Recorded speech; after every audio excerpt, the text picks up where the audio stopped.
BFM Business, Intégral Bourse, plan de trading. Et oui, avant ces grands enjeux de la semaine, quel plan de trading? Comment anticiper les tendances de marché? On va poser la question à deux spécialistes comme chaque lundi. Marc Daguerre, le PDG de DT Expert. Bonjour Marc. Bonjour Guillaume. Et Alexandre Tixier, analyste pour tradingsat.com, le site bourse de BFM Business. Bonjour Alexandre. Bonjour Guillaume, bonjour à tous. Bon, une semaine qui démarre bien pour l'instant. Marc, on gagne 0,8% à Paris, 4488 points. On s'approche à nouveau, une énième fois, on a envie de dire, des 4500 points. C'est vrai, on progresse, oui, mais on est toujours et encore sur les mêmes niveaux. Oui, on est effectivement dans ce qu'on appelle, nous, une phase de temporisation du marché, c'est-à-dire une phase sans véritable tendance.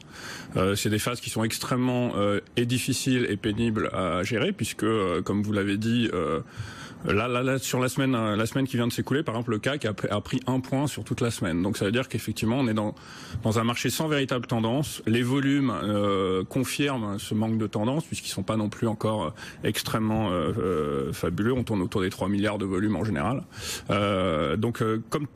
Comme tout le monde, on essaye de regarder, vous en avez parlé tout à l'heure, là ça va être les trimestriels qui vont commencer.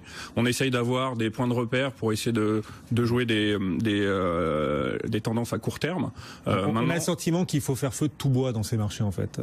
C'est exactement ça, c'est-à-dire qu'aujourd'hui soit on ne fait rien, soit alors il faut pas lâcher du tout prise et faire ce qu'on appelle des allers-retours en essayant à chaque fois de prendre des mouvements dès qu'on a l'impression qu'on a une vague de hausse ou de baisse qui va arriver, essayer de pouvoir la jouer et éventuellement faire ce qu'on appelle du stock picking au cas par cas et trouver des valeurs qui peuvent avoir un potentiel plus intéressant que d'autres, que ça soit d'ailleurs à la hausse ou à la baisse. Puisqu'on n'est pas dans un marché directionnel aujourd'hui. On va suivre les publications, bien sûr, qui vont marquer le marché, bien évidemment, mais aussi tout ce contexte macroéconomique, géopolitique, même j'ai envie de dire, avec toutes ces élections à venir, tout ça, ça va caper durablement le marché, quelle que soit la teneur des publications. Alors forcément, il y a les marchés cherchent toujours quelque chose à se mettre un peu sous la dent.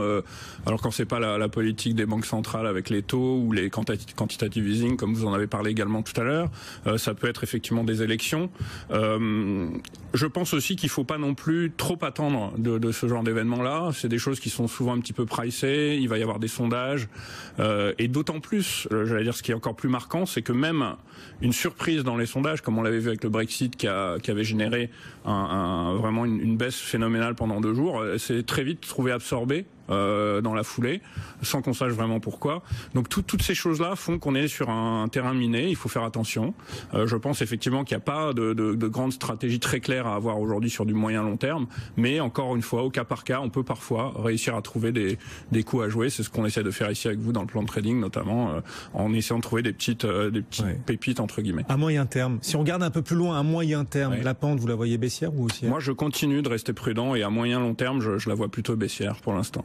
Je pense que cette politique de quantitative easing un peu artificielle, d'injection de monnaie et la réalité de la situation économique telle qu'elle est aujourd'hui, entre le chômage, la conjoncture un peu tendue, les dettes qui sont toujours malgré tout toujours là, et toujours également le Brexit qui, pour l'instant, n'a pas eu en fait véritablement effet, puisqu'il y a eu un vote, et maintenant il va falloir savoir, et ça peut prendre plusieurs mois, voire plusieurs années. Quand vous dites tendance plutôt baissière, c'est nettement baissière ou on est dans de l'ajustement toujours? Voilà, à moyen terme. Je dirais plutôt assez fortement. Alors peut-être pas. Ça dépend. Si sur le CAC par exemple, on aurait des objectifs qui seraient entre 4000 et 3006. Donc après, chacun selon son degré de relativité va voir si c'est une forte baisse ou pas. C'est sûr que là, si aujourd'hui on va à 3006, c'est-à-dire pratiquement 1000 points plus bas, c'est une forte baisse. Bon, Alexandre Tixier pour TradingSat, vous voyez les astres s'aligner pour une forte baisse ou on va continuer de végéter vraiment durablement sur les niveaux dans lesquels on est déjà depuis à peu près 3 mois maintenant en Europe? Oui, alors pour une forte baisse, je la vois pas spécialement maintenant. Effectivement, si on vient à casser nettement les 4300 points avec pour une fois une accélération forte des volumes et enfin un marché un petit peu motivé par quelque chose, j'ai envie de dire peut-être qu'effectivement là on pourra chercher une accélération, mais là on reste très clairement, comme le disait Marc, dans un marché sans directionnel pour le CAC en tout cas, avec beaucoup d'indécision, pas de trend, les moyennes mobiles, qu'elles soient courtes ou longues, disent la même chose. Il n'y a pas de mobilisation, pas de motivation, pas de prise d'initiative. Alors peut-être à court terme, de façon sectorielle, Sur bancaire et pétrolière et parapétrolière, il y a des tendances de court terme qui se dégagent avec des opportunités graphiques également. Mais sur le marché de façon générale, ça reste un marché en zone grise, en rectangle, en range. On voit le CAC là aujourd'hui, Alexandre, à 4491. À partir de quel niveau vous diriez-vous attention, ça devient dangereux, la pente devient plus glissant là pour les indices. Quels sont les seuils majeurs à surveiller? Clairement, je vois un seuil effectivement juste un petit peu en dessous des 4300 points qui pourrait être très glissant. Encore une fois, j'insiste sur le fait qu'il faudrait qu'on ait une confirmation en clôture, c'est-à-dire une vive accélération et en clôture sur les plus bas de séance, et des volumes, c'est-à-dire que le camp vendeur soit motivé et soit rassemblé. Et là, effectivement, on aurait du sens à évoquer une chute du CAC. À on n'en est 4300. pas. Voilà, on a de la marge encore. On est largement au-dessus. Et à l'inverse, à la hausse, parce que là, on vient frapper aujourd'hui à nouveau à la porte des 4005. Vous pensez que si on arrive à le refranchir, ce sera encourageant? Mais c'est une question qu'on se pose depuis longtemps. On arrive régulièrement à les refranchir les 4005, mais on les tient jamais très longtemps. Qu'est-ce qui permettrait cette fois de les tenir? Quel niveau faut-il franchir pour les tenir durablement?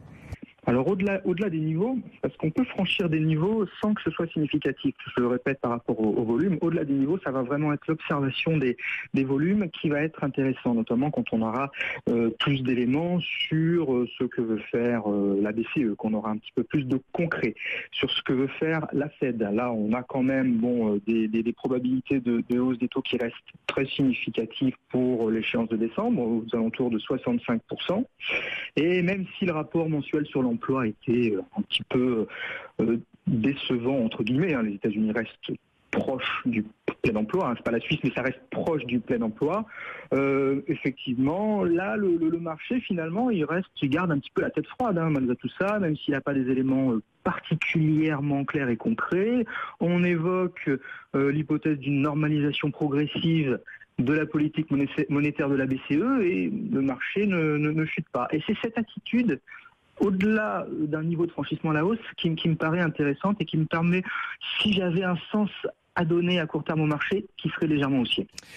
On va aussi regarder ce qui se passe à Wall Street quand même. C'est intéressant de voir l'ouverture de Wall Street aujourd'hui après ce deuxième débat à quelques semaines de la présidentielle américaine. Le deuxième débat qui a eu lieu la nuit dernière entre Hillary Clinton et Donald Trump. Les sondages post-débat donnent à nouveau Hillary Clinton gagnante de ce débat et on voit que Wall Street progresse. Là, le Dow Jones plus 0,8%. Wall Street peut être porté aussi par les cours du pétrole qui montent aussi aujourd'hui. Marc, vous la sentez de mieux en mieux, la tendance américaine là Alors, ce qui est sûr, en tout cas, c'est que on peut tout à fait envisager une tendance américaine haussière et garder un biais baissier sur l'Europe. C'est-à-dire que cette décorrélation-là, il faut pas s'en inquiéter ou s'en surprendre.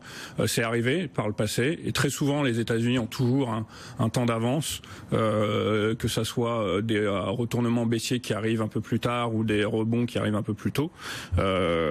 Aujourd'hui, je pourrais pas répondre de façon très tranchée à cette question parce que la chose qui me dérange, moi, c'est qu'on a fait des plus hauts historiques sur les indices américains récemment, mais que ces plus hauts-là n'ont pas donné suite à ce qu'on appelle une véritable accélération derrière, oui, avec des volumes et des plus hauts marqués et confirmés. C'est ce qui, pour l'instant, fait qu'il vaut mieux encore un petit peu rester prudent.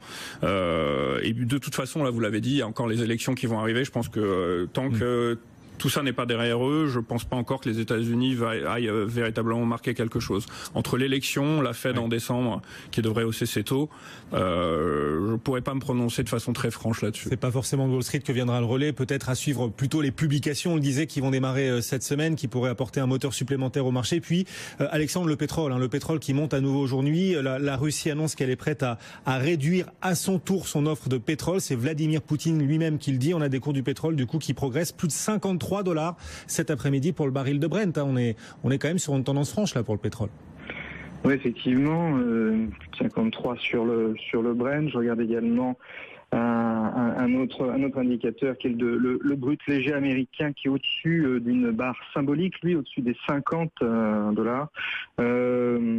Moi, ça me paraît intéressant et un terreau favorable pour naturellement en France les pétrolières et les parapétrolières, sachant que les points d'entrée, puisqu'on est sur un plan de trading, donc on ne va pas conseiller des points d'entrée aujourd'hui sur ces parapétrolières qui sont un petit peu sur des plus haut de très court terme, on va dire, mais j'attendrai un léger repli sur 2 d'entre elles que je privilégie sur des critères graphiques qui sont Vallourec et Technip.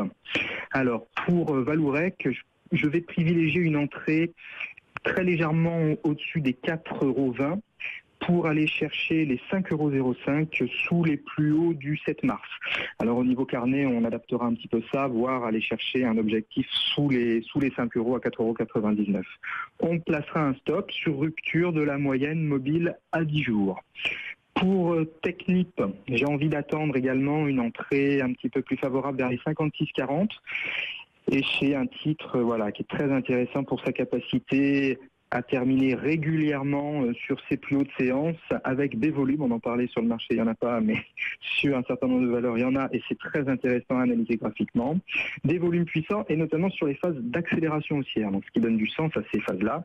On a un gap du 29 septembre qui est intéressant aussi, qui a marqué un emballement assez net du camp acheteur de façon momentanée et depuis on l'a pas recouvert.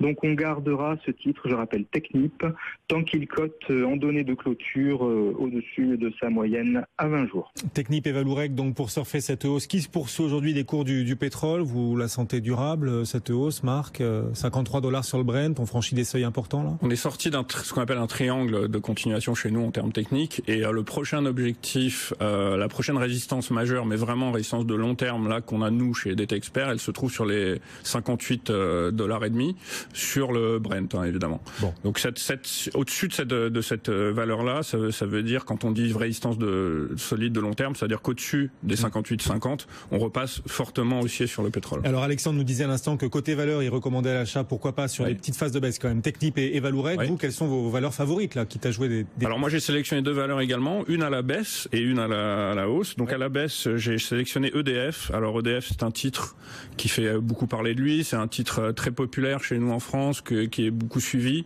Même n'étant plus dans le CAC 40, il génère quand même régulièrement des volumes assez conséquents. Et EDF reste pour nous dans une configuration technique négative.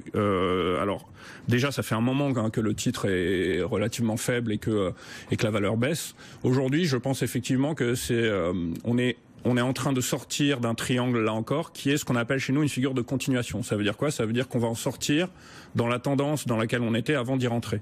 Or, on a baissé très fortement entre août 2015 et février dernier sur EDF, et le titre est venu largement sous les 9 €. Et maintenant, on est dans un rebond qui prend la forme d'un triangle, qui devrait donner logiquement suite à une nouvelle vague de baisse. Et je tiens aussi à signaler, parce qu'en termes d'analyse technique, on fonctionne souvent comme ça, que le titre EDF, durant toute sa baisse de novembre 2007 à novembre 2012, donc pendant 5 ans, a répondu présent régulièrement à ce type de contexte et ce type de figure technique. Et à chaque fois qu'il est rentré dans un triangle, il en est sorti à la baisse. Donc plutôt à la baisse sur EDF, méfiant. Plutôt à la baisse sur EDF. Et à l'inverse, qu'est-ce que vous achetez?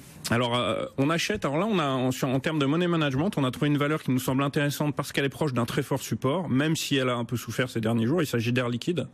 Alors là, Air Liquide, c'est une valeur défensive très solide du CAC 40, sans doute ce qu'on appelle la valeur de fonds de portefeuille ou de bon père de famille, c'est-à-dire une valeur sur laquelle on peut relativement s'appuyer, qui ne subit pas de grosses baisses en général. Et aujourd'hui, Air Liquide se rapproche de la borne inférieure d'un canal haussier de moyen long terme. Et l'approche de ce niveau, plus le dépassement récent des 86 €, qui était une borne de support assez intéressante, nous semble être un point d'entrée effectivement autour des 90 € sur la valeur. Ça nous semble être un bon point d'entrée avec un premier objectif à 106 et un deuxième au-dessus des 123 € exactement. Ça laisse un beau potentiel en effet. On est actuellement à 93,35 € sur Air Liquide en légère hausse de 0,3%. Merci à tous les deux pour ces idées de trading, ces idées d'investissement pour surfer le mieux possible sur ces marchés financiers. Marc Daguerre, le PDG de DT Expert. Merci Marc et merci aussi à vous Alexandre Tixier, l'analyste pour Trading Sat, le site bourse, vous le savez, de BFM Business.